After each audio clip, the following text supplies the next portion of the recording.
Tired, man. I'm tired. I only got an hour sleep from noon to 1. And then I had to get up and go to the doctor. They took a lot of blood, which doesn't help with the tired. Shut up! I want to hear the damn TV. I want to see because the hot girl is on it, but I don't know how hot she is. She's hot.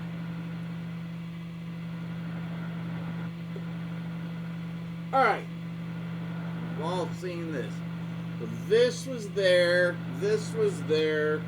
I've ordered a strap that should go with this. Okay, so I took this guitar again to the guy. Chris. His name's Chris. And he used to work at Charvel, at Jackson, and then he didn't. And then he did, and now he kind of does side work for him. Like custom, like someone comes in there like an idiot. Like, oh, here's that guy that thinks he's so. So that's where I got the shirt and all the stickers. I'm like, someone sent me out. No, they gave it all to me when I went down there because I was like, what is this guitar? I go, is this a GMP or GWM or G? And they're looking at it and they're like, no, it's neither of those. I go, it's definitely not a Sandoval. He goes, no, because he puts Sandoval engineering on it now. So there's that. I wouldn't buy a Sandoval. I don't give a crap. I'm so glad I bought it when I did. I'll tell you how much I paid for it. I paid $1,500 in 1996.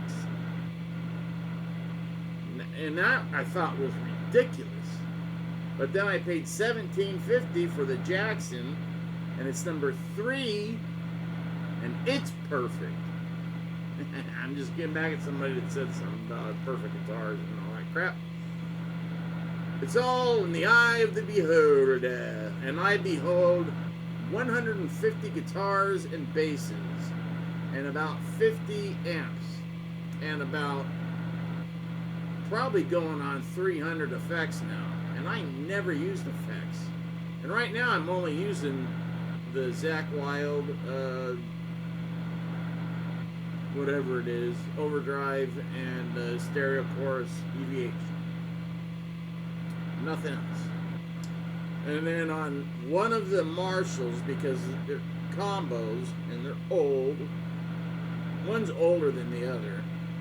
One is older than, is that a, no. I was usually half asleep when I was watching those stupid Sesame Street things. I hated them. But, which one's older than the other? One has a reverb on it, and the other has reverb, but it doesn't, so I use the one.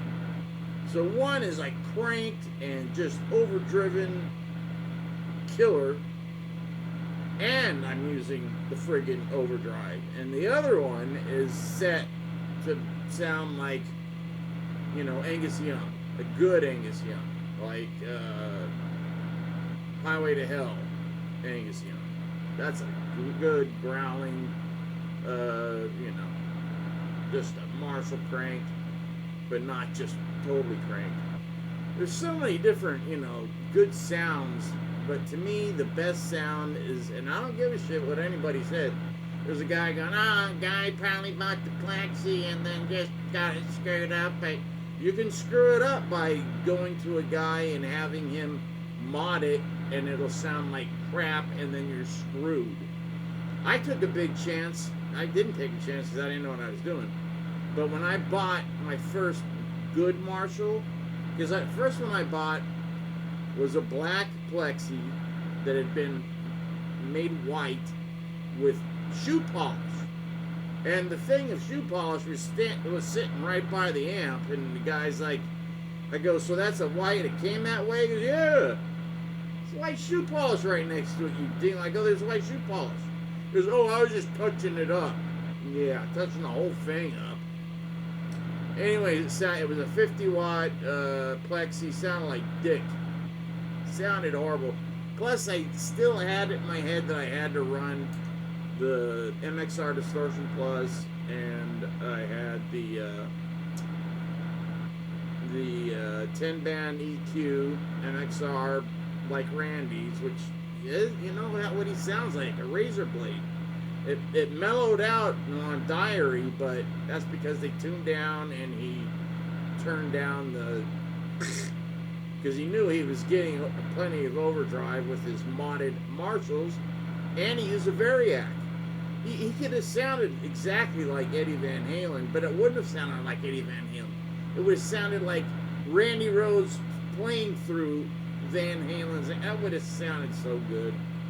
Eventually, he would have got his own thing and been happy. He was so close. He was that close. I'm telling you.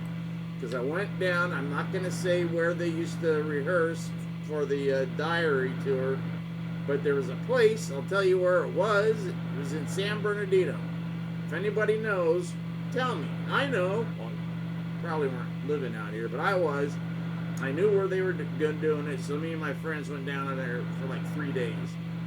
We didn't camp there, but we'd show up and listen to, it was basically just the band.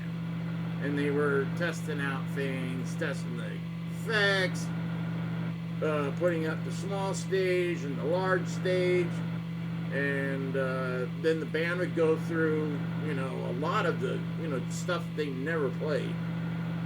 And no, they never played Dire and Madden. He played it on.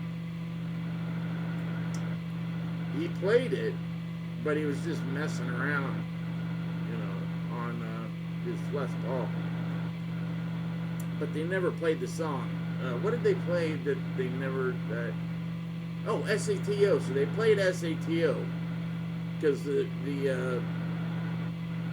who played keyboards at first? It was the first keyboard. Whoever was the first keyboard player to go, I think it was, what's the guy? The same guy that went on the whole tour. It was the goofy looking dude, right? Yeah, I'm sure it was him there that day. He goes, "Are we playing SATO? Because I know the beginning." We're like, "Oh, really? We weren't planning on it. We'd like to, but we don't think Ozzy can take it, pull it off." But go ahead. So they started, and it sounded great. And then when Randy started, I'm just like, "Oh my gosh, this friggin' song sounds like bitchin' live." And they didn't play it. Why didn't they put that in the friggin' set? They probably would have, as the tour went on, and they would have needed to do longer sets. I'm sure they would have put that in there because, oh my gosh, so good. Oh, God. Randy was just amazing. Like I was just telling somebody, they will be studying Randy for hundreds of years and going, "What the hell?" Because there's so many layers to him. Because he didn't, he didn't like, well, it's not that he didn't like. He knew how to play everything. But he wasn't like the Jimmy Page, the typical crap everybody was into. He liked Elvis. He was a big Elvis fan. And Alice Cooper is what got him into like really wanting to do, play shows and live stuff. And he was looking for a singer like Alice, and he got Kevin DuBrow. So you're looking for Alice, and you get Bozo the Clown.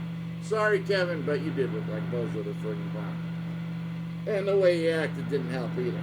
But so there you go. What were they saying? Oh yeah.